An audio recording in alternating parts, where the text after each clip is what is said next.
गर्भगत संत सुंदरी my, तुलसी पूजे संत के दो पूजे जाएं।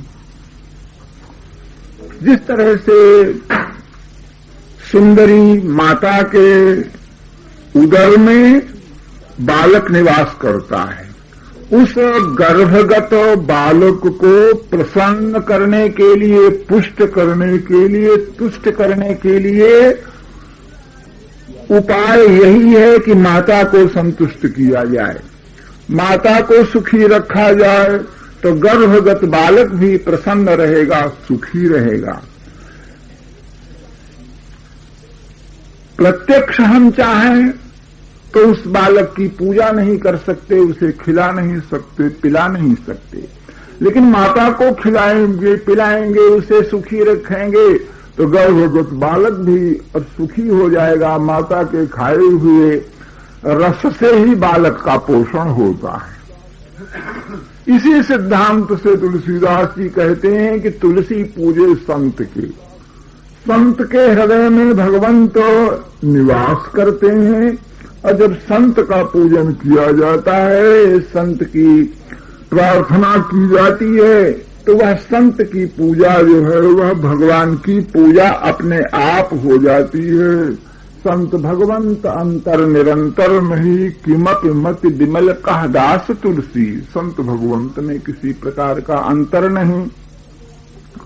देखो, भक्त के हृदय में भगवान, भगवान के हृदय में भक्त, लेकिन इतने पर भी आप कहेंगे कि भक्त को प्रधानता न दे करके, भक्त चरित्र गान न करके और भगवान के चरित्र को कहो तो भगवान के चरित्र को गाते, भगवान की पूजा करते, तो भक्तों की पूजा अपने आप हो जाती। तो भगवान को क्यों नहीं कहा गया, भक्तों को ही क्यों कहा गया? तो इसका तात्पर्य यह है कि सौलभ्यात,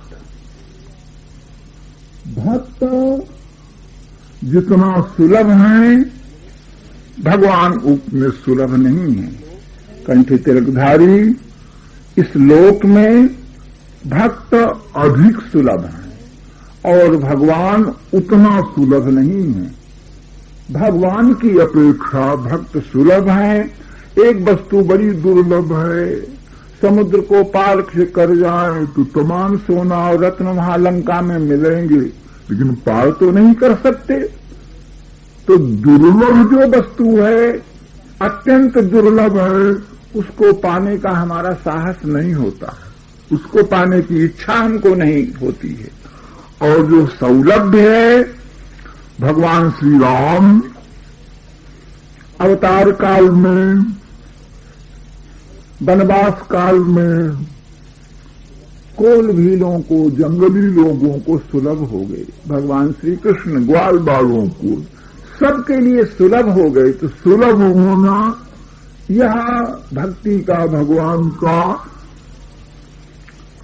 अनुपम एक गुण है, और उनकी अपेक्षा भक्त अत्यधिक सुलभ है। इसलिए अग्रदेवाचार्य ने भक्तों के चरित्र का गान करने का आदेश दिया और भक्तों की आराधना का आदेश दिया। भक्त सुलभ हैं। दूसरा भी कारण आगे आएगा। गुरुदेव ने आज्ञा दी कि संतों के चरित्र का गान करो। अब आज्ञा किस प्रकार दी, इसका भी संक्षेप में निवेदन किया जाता है। श्री नाभाजी महाराज यह ब्रह्मा जी के अवतार हैं। ब्रह्मा जी ने जानबूझ करके, ब्रह्मा कोई अज्ञानी जीव नहीं है, भगवान श्याम सुंदर की लीलाओं को देख करके नारद जी ब्रह्मलोक में उन लीलाओं का गान करते थे। ब्रह्मा जी सुनकर के आनंदित होते थे। किसी दिन उनके मन में आया कि हम भी चल करके अपने नेत्रों से क्यों न भगवान की लीला देखें। तो लीला देखने के लिए आ गए। देखने में और सुनने में इतना अंतर होता है कि भगवान की, चाहे सिद्ध महापुरुषों की भी लीलाओं को, चरित्रों को देख करके मोह हो सकता है, लेकिन चरित्रों को सुन करके मोह नहीं होता है। विभीषण जी को मोह हो गया कि कह भी जितोगे, बलवान शत्रु को कैसे जीतोगे, तुम्हारे पास कुछ नहीं है रथ आदि। गरुड़ जी को मोह हो गया करे तुच्छ निशाचर ने राम जी को कैसे बांध दिया, तो लीला को देख करके मोह होता, और काकभूषण जी के द्वारा कथा सुन करके उस मोह की निवृत्ति हुई। सुनने से जो है वह मोह दूर हो जाता है। तो आज ब्रह्मा बाबा रोज सुनकर आनंदित होते थे, और आप देखने के लिए आ गए तो मोह में पड़ गए, क्योंकि भगवान की अत्यंत मधुर लीलाएं और बाल सुलभ हो, जैसा स्वरूप धारण करें वैसा ही नाच नाचना चाहिए। भगवान ग्वाल वालों के साथ उनको आनंदित करने के लिए उनकी जूठन खा रहे थे। ब्रह्मा ने सोचा कि अरे यह कैसा परब्रह्म परमात्मा बड़े बड़े यज्ञों में ऋषियों के द्वारा पवित्रता से बनाए हुए और भोग को, पायसान्न को वह स्वीकार नहीं करता, केवल दृष्टि से ही देख लेता है, और यहाँ ग्वाल वालों की जूठन खाता है। कैसा परमात्मा? ब्रह्मा जी ने जो है वह परीक्षा लिया। इस सब में भी भगवान की इच्छा शक्ति का ही विस्तार है। भगवान की इच्छा से ही ब्रह्मा ने सब कुछ किया। ब्रह्मा जी ने सोचा कि यहाँ पर चोरी लीला प्रधान है, खाते खाते भगवान और ग्वाल बाल किसी की वस्तु को चुरा लेते हैं, तो ये भी इन्होंने परीक्षा और भगवान की लीला में योगदान किया। ब्रह्मा जी ने स्वयं भी चोरी की, ग्वाल बालों को चुराया, बछड़ों को चुराया, और इसके पश्चात अगर न चुराया होता तो ब्रह्मा जी स्तुति करके जिस प्रेम में विभोर भये और जिस ब्रजकामन को दर्शन हुआ, जिन ग्वाल बालों की, ब्रज गोपियों की चरणों की धूलि की उन्होंने वांछा की, ये भाव कहां से आते? ब्रह्मा के ऊपर कृपा हुई। ब्रह्मा ने इस लीला में, लीला की समाप्ति में भगवान के ऐश्वर्य का उनको ज्ञान हुआ। भगवान माधुर्य लीला, मधुर लीला करते समय अपने ऐश्वर्य को छिपा कर रखते हैं। वह ऐश्वर्य भगवान का त्याग नहीं कर सकता है। भगवान में ऐश्वर्य और माधुर्य दोनों एक साथ रहे आते हैं। माधुर्य मधुर रूप था, मधुर लीलाएं थी, तो बड़े बड़े दैत्यों को भगवान ने मारा, लेकिन हथियार को नहीं छुना, कोई अस्त्र शस्त्र नहीं लिया, खेल खेल में सबको मार डाला। वह मधुर लीला ही हुई। अपने ऐश्वर्य को भगवान ने छिपा करके रखा। ब्रह्मा जी ने भगवान की भक्ति, भगवान की स्तुति में अपने हृदय के भावों को प्रकट किया, और वह एक श्रीमद् भागवत का बड़ा ही अद्भुत प्रसंग है। ब्रह्म स्तुति की बहुत बड़ी महिमा है। भक्त लोग उसे बारंबार कहते हैं, आनंदित होते हैं। अगर यह लीला न हुई होती, मोह न होता, तो ये ब्रह्मा के उद्गार कैसे सुनने देखने में आते। अंत में ब्रह्मा जी ने अपने मन में यह विचार किया कि हमारा अपराध बड़ा हुआ। इंद्र ने अपराध किया था, सारे ब्रज को नष्ट करने का संकल्प किया था, लेकिन भगवान ने इंद्र के अपराध को छोटा माना। और ब्रह्मा जी ने ऐसा कोई अपराध नहीं किया था, लेकिन ब्रह्मा के अपराध को बड़ा माना। इसलिए माना कि ब्रह्मा जी ने और भक्त भगवान में वियोग कराया। तो जहां पर भक्त और भगवान को भक्तों से अलग कर दिया जाए, यह भगवान को अच्छा नहीं लगा, इसको बड़ा अपराध माना गया। और इंद्र ने किया तो अपराध था, लेकिन उस अपराध के प्रसंग में गिरिराज गोवर्धन के नीचे सारे भक्त, सारी गोपियां, जिन्हें आज तक भगवान श्री कृष्ण का जी भर करके दर्शन करने का सौभाग्य नहीं प्राप्त हुआ, 7 दिन तक लगातार उन्होंने भगवान को देखा। स्वयं राधा रानी भगवान को देख करके तृप्त नहीं होती थीं, भगवान राधा रानी का दर्शन करके तृप्त नहीं होते थे। प्रत्येक बार का मिलन और दर्शन प्रथम मिलन के समान होता था कि जब देखो तब भगवान नवनवायमान नए दिखाई पड़ते थे। तो ऐसा लगता था कि भगवान को मैं आज पहले देख रही हूं। निरंतर भगवान का दर्शन ग्वाल बालों ने, भक्तों ने, जिन्होंने आज तक देखा नहीं था, क्योंकि ब्रज की बहुत सी सास और ननद, तो इन सबों को अपनी बधुओं के ऊपर शासन करने की आदत होती है, हुकूमत चलाने की।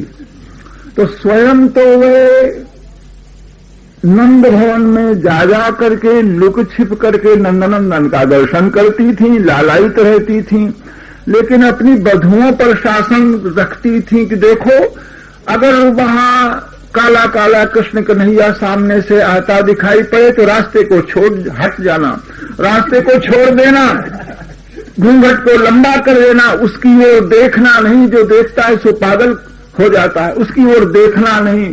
तो बेचारी नई नई आई हुई बधुएं वह श्री कृष्ण को आज तक नहीं देख सकी थीं। इंद्र के अपराध से गोवर्धन धारण किया भगवान ने, तो उन सबको आज भगवान का दर्शन करने का सौभाग्य हुआ। भक्त भगवान एकत्र हो गए, इसलिए इंद्र के ऊपर भगवान बहुत प्रसन्न हुए। ब्रह्मा ने वियोग कराया तो ब्रह्मा के ऊपर भगवान नाराज रहे। अब ब्रह्मा जी ने इस नाराजगी को दूर करने का उपाय सोचा कि हमको क्या करना चाहिए। सोचते सोचते वह द्वापर का अंत तो था ही, सोचने में थोड़ा समय लगा, क्योंकि देवताओं का समय और यहाँ के समय में बड़ा अंतर होता है। उन्होंने यह विचार किया कि हमने वियोग कराया है, वियोग अब हम संयोग करा करके, भक्तों का भगवान का संयोग करा करके हम भगवान के और कृपा पात्र बने, इस विचार से नाभा के रूप में श्री ब्रह्मा जी का प्राकट्य हुआ। जानते भय भी उन्होंने परीक्षा ली थी, ज्ञानी होकर के अज्ञानी का सा काम किया था, इसलिए अंधे के रूप में प्रकट हुए। जिस वंश में इनका जन्म हुआ वह हनुमान वंश राजस्थान में कहा जाता है, डोम वंश भी कहते हैं। लाखा आदि भक्तों का इसी परिवार में जन्म हुआ। परमहंस वंशन में भयो विभागी बानर वंश हिस्सेदार हुआ। संतानहीन होने के कारण किसी ने हनुमान जी की विनती की, प्रार्थना की, हनुमान जी की कृपा से जो पुत्र हुआ जिसमें हनुमत के चिन्ह पाए जाते थे, इसलिए हनुमान जी ही प्रकट हुए, तभी से वह हनुमान वंश कहा गया। उसी वंश में श्री नाभा जी का जन्म हुआ। लेकिन जन्म कर्म भगवान के और भक्तों के दिव्य होते हैं। गोस्वामी तुलसीदास जी महाराज का जन्म और उनका बाल चरित्र अद्भुत हुआ। मूल नक्षत्र में जन्म की कल्पना करके और पिता माता ने उनका त्याग किया और माता तो छोड़ करके चली ही गई। और बचपन में अपने स्वयं चरित्र का उन्होंने वर्णन किया है कि इधर उधर 4 चने अगर कोई हाथ पर रख देता तो मैं सोचता कि चारों पदार्थ मिल गए। अपनी तुलसीदास जी की बचपन की यह अवस्था रही। उसी तरह से श्री नाभा जी महाराज बाल्यकाल से इन्होंने जन्म लिया। तो ब्रह्मा जी ने जन्म लेकर के स्वयं संसार में संसार को नहीं देखा। ब्रह्मा जी थे ना, तो इन्होंने अंधे के रूप में प्रकट होकर के उससे दो लाभ हुए। अंधे बालक को और पिता माता पालन करने में असमर्थ, और उस अंधे बालक से पिता माता को किसी प्रकार की आशा नहीं, इसलिए उसमें अत्यधिक आसक्ति नहीं। अंधे प्रकट हुए थे और इसके बाद एक बड़ा भारी संकट यह आया कि अकाल पड़ गया। उस दुर्भिक्ष में, अकाल में अपने प्राण बचाना सबके लिए कठिन हो गया।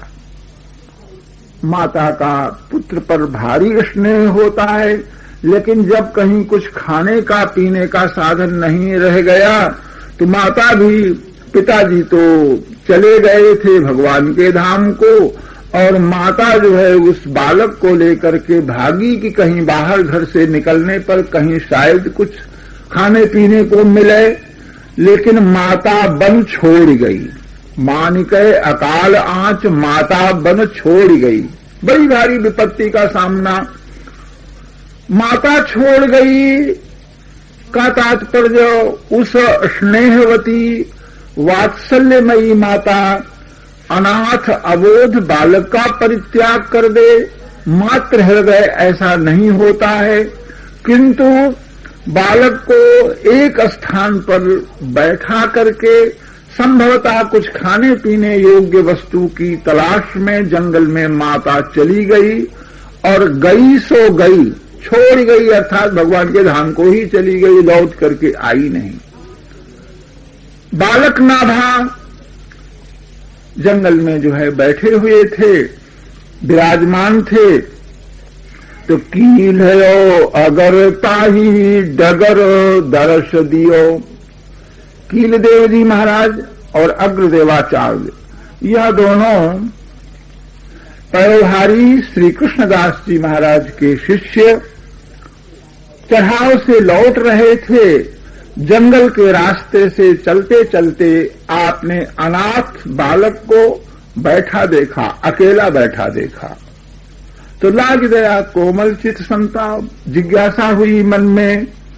देखा तो एक तो अंधा है और बालक है, अनाथ है। दया बसो उन्होंने पूछा, बालक से पूछा, करे तू कौन है भाई, यहां कैसे बैठा है, कौन है? तो नाभाजी कोई सामान्य बालक तो थे नहीं। उन्होंने उत्तर दिया कि मैं कौन हूं ये मैं अपने को नहीं जानता हूं, क्योंकि माया ईश न जीव कहा जान कही सो जीव। यह जीव न तो अपने को जानता है, न भगवान को जानता है, न माया को जानता है। जीव का यह लक्षण है। नाभाजी ने उत्तर दिया कि महाराज मैं कौन हूं, मैं कैसे बताऊं, मैं नहीं जानता हूं कि मैं कौन हूं। अरे तो यहां जंगल में कैसे आ गए, कहां से आए हो?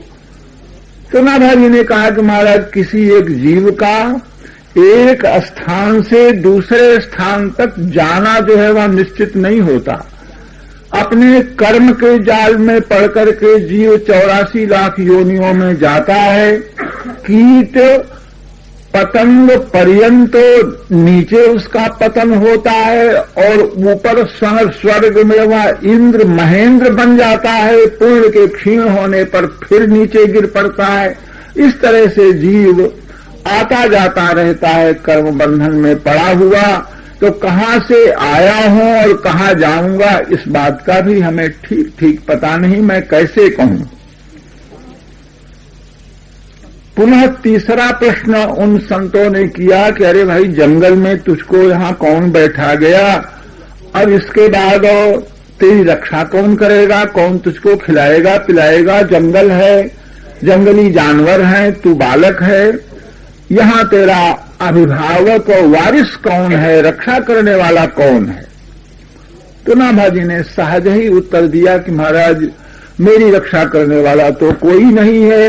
जो परमात्मा, जो ईश्वर सबकी रक्षा करता है वह मेरा रक्षक है। और वह ईश्वर जब रक्षक रहता है तो अरक्षितम तिष्ठति दैव रक्षितम।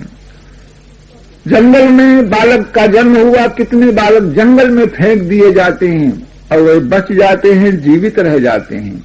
और सुरक्षितम दैवहतम विनश्यति, बड़े बड़े राजमहलों में जन्म लिए बालक जिनकी सुरक्षा बड़े बड़े उपायों से की जाती है, वे मर जाते हैं, जीवित नहीं रहते हैं। जीवत्यनाथोपि बले विसर्जिता, मैं अनाथ जंगल में भगवान के सहारे और पड़ा हुआ हूं। इन उत्तरों को पाकर के उन दोनों महापुरुषों ने मन में अनुमान किया कि बालक है, अंधा है, लेकिन इतने पर भी यह संस्कारी मालूम पड़ता है, अवतारी मालूम पड़ता है, क्योंकि होनहार बिरबान के होत चीकने पात। भविष्य में यह होनहार बालक दिखाई पड़ता है। बालक और बचपन में ही इस प्रकार की इसकी प्रखर बुद्धि और कितना तर्क संगत युक्त इसने उत्तर दिया, जो उत्तर बड़े बड़े ज्ञानियों के ध्यान में ना आवे, वैसा उत्तर इस बालक ने दिया। इसलिए उन दोनों महापुरुषों को इस अंधे बालक के ऊपर दया आ गई। दया आते ही उन्होंने तो बड़े सिद्ध जललय कमंडल सो सींचे नैन। सिद्ध महापुरुष तो दोनों थे ही। कील देवाचार्य ने अपने कमंडलों में से थोड़ा सा हाथ में जल लेकर के और उस बालक के मुख पर, नेत्रों पर और छींटा मारा, कृपा किया, कृपा की वर्षा की, तो खुले नयन। नाराजी के तुरंत नेत्र खुल गए और नेत्रों के खुलने पर उन्होंने देखा क्या? जोड़ी निहारिए, संतों की, गुरुदेव की जोड़ी सामने दिखाई पड़ी, संत महात्मा दिखाई पड़े। आज तक बालक अंधा था, आज तक उसने संसार को देखा ही नहीं था। संसार कैसा होता है किसी को नहीं देखा था। नानाजी की दृष्टि में, बचपन में उनकी दृष्टि में कोई आया ही नहीं था, किसी को उन्होंने देखा ही नहीं था। अब पहले आज जब उनके नेत्र खुले तो नेत्रों के द्वारा संत भगवंत का दर्शन किया, संत महात्माओं को, गुरुजनों को देखा और इस प्रकार देखा, उन्होंने इस प्रकार दर्शन दिया कि जीवन पर्यंत नाभाजी ने संतों को ही देखा, उनकी दृष्टि में दूसरा कोई आया ही नहीं। नेत्र खुल गए। अब अंधे लोचन लाभ सुहावा, अंधे को और नेत्रों का लाभ कितना सुखदायी होता है। और संत के द्वारा मिले हुए नेत्र और दिव्य नेत्र, हृदय के नेत्र भी उनके खुल गए और यह चर्म चक्षु ये भी उनके खुल गए, दिव्य दृष्टि उनको प्राप्त हो गई। श्री नाथा जी को संतों का दर्शन करके कृतज्ञ होकर के नेत्रों से अश्रुपात होने लगा, रोने लग गए और रोते रोते उन्होंने शरणागति की, महात्माओं के, गुरुजनों के चरणों में अपने को समर्पित कर दिया, चरणों में गिर गए। इस दशा से उन महात्माओं के नेत्रों में भी आंसू आए, पाए पर आंसू आए। अब इन दोनों महापुरुषों को गलता गद्दी अपने स्थान जयपुर को आना था और इस बालक को कैसे ले चलें, कैसे बालक जाएगा? बालक ही नहीं, कोई चाहे जवान ही क्यों न हो, समर्थ ही क्यों न हो, लेकिन वह सिद्ध संतों के साथ कोई चल सकता है क्या? समर्थ स्वामी रामदास के समीप एक आता था, कोई राजा ही रहा होगा, तो स्वामी जी उठ करके चले, महाराज मैं भी चलूंगा आपके साथ। अरे स्वामी जी ने कहा बावड़ा है, मेरे साथ क्यों चलेगा, क्या जरूरत है। नहीं नहीं मैं चलूंगा। अरे भाई मेरे साथ तू नहीं चल सकेगा, मत चल। मैंने किया, नहीं महाराज क्यों नहीं चल सकूंगा। उसने सोचा कि महाराज बड़ी जल्दी जल्दी चलेंगे तो इनसे कम मैं नहीं चलूंगा, मैं भी दौड़ करके चलूंगा। तो कहा अच्छा नहीं मानते हो तो आओ। तो जाते जाते महाराज ने कहा कि देखो हमको इस राजभवन में जाना है, महाराज अम्मी चलेंगे राजा के यहाँ। तो समर्थ स्वामी जी दुर्ग की दीवार के निकट पहुंचे और दुर्ग का जो झरोखा था ऊपर बहुत ऊंचे, उस मार्ग से और भीतर चले गए और उससे बोले आ जाओ आ जाओ। अरे महाराज कैसे आ जाएं। बोले महाराज नहीं आ सकता, नहीं आ सकता। बोले हमने तो पहले ही कहा था साधु के साथ चलना सरल नहीं है, शरीर से साथ चलना भी सरल नहीं, और साधु जिस साधना के मार्ग पर चलता है कोई चाहे कि हम उसके साथ चलें तो भी कठिन है। हाँ वे संत कृपा करके अपने साथ ले, साथ लगा ले तो पाए पर आंसू आए और कृपा करी संग लाए। उन महात्माओं ने बालक पर कृपा की और अपने साथ लाए, कंधे पर बैठा लिया कि कोई योग की शक्ति उनको दे दी, साथ लेकर के आए, कृपा करके साथ लाए। आश्रम में आने पर शरणागत को दीक्षित करना आवश्यक समझा गया, कि किसी को भी बिना दीक्षा दिए आश्रम में समीप रखना उचित प्रतीत नहीं होता है। इसलिए अग्रदेवाचार्य ने प्रार्थना की कीलदेव जी से कि आप इसको मंत्र दे दीजिए, कंठी बांध दीजिए, दीक्षा संस्कार कर दीजिए। लेकिन अग्रदेव जी ने कहा, उनकी प्रार्थना को सुनकर के कीलदेव जी ने कहा कि नहीं नहीं मैं नहीं, तुम ही इसको शिष्य बनाओ, तुम ही दीक्षा दो। परस्पर अग्रदेव आचार्य कहते थे आप दीजिए, वे कहते थे कि तुम दीक्षा दो।